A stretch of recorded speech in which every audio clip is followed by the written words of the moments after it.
The unborn child spoke, and the first thing it said was not a blessing. One of you will destroy this village. The voice did not come from the sky. It did not come from the forest. It came from inside a woman's womb. That night, the rain stopped falling. The wind stood still.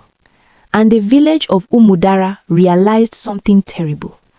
The greatest danger among them had not yet been born. The woman's name was Naya. She fell to her knees in her small mud hut, clutching her stomach as it glowed faintly beneath her wrapper. Villagers rushed in with burning torches, their faces trembling between fear and disbelief. Then the voice spoke again, older than any elder, heavier than thunder. I come with two paths. One will bless you. One will end you. How you treat me will decide who I become. The elders whispered prayers. Some prostrated themselves. Others backed away, calling Naya cursed. When the child was born, the storm ended instantly. The sky cleared as though nothing had happened. The baby did not cry.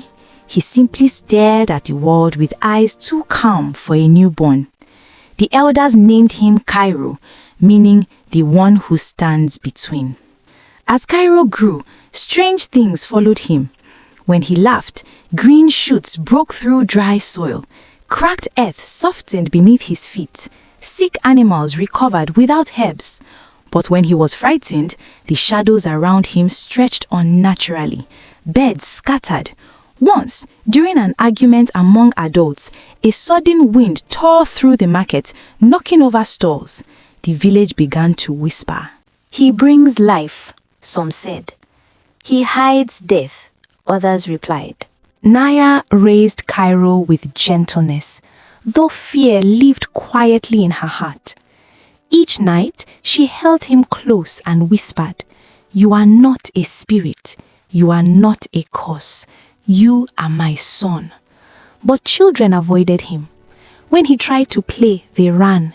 When he smiled, adults watched carefully, as if joy itself might break something. And slowly, something darker began to grow. He carries two spirits. If we remove the child, we remove the danger. One elder said. No one spoke Naya's name, but they all knew what must be done. They came for Cairo under the cover of darkness. Naya screamed as they pulled him from her arms. She fought, clawed, begged, but fear had made the elders deaf. They dragged the child to the ancient forest, to the stone altar where sacrifices were once made in forgotten times. The sky darkened unnaturally. The ground shook. Then Cairo spoke. Not as a child, but as something ancient and tired.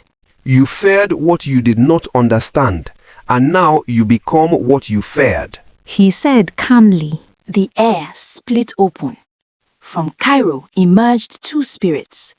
One glowed like sunrise, warm, calm, forgiving. The other twisted like smoke, hungry, laughing, alive with anger. The dark spirit spoke first. Give me your fear, and I will rule. The light spirit whispered. Give me your love, and I will leave you in peace. Cairo looked at the people who feared him. He looked at the mother who loved him. Then he shook his head. I choose neither, he said.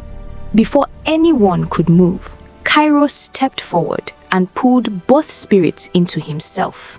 Light and darkness collided. A violent wind tore through the forest. When the dust settled, the altar was empty. No child, no spirits. Only fresh green grass growing where blood was meant to fall. The famine ended. The river returned. Peace settled back into Umudara, but joy did not. Naya mourned a son no grave could hold. The elders carried a guilt no ritual could cleanse, and the villagers learned a truth too late. Years later, parents warned their children. Be careful how you treat what you do not understand. Fear can turn a blessing into a curse. And on quiet nights, when the wind moves gently through the trees, some say they hear a child's voice, not in warning, but in forgiveness.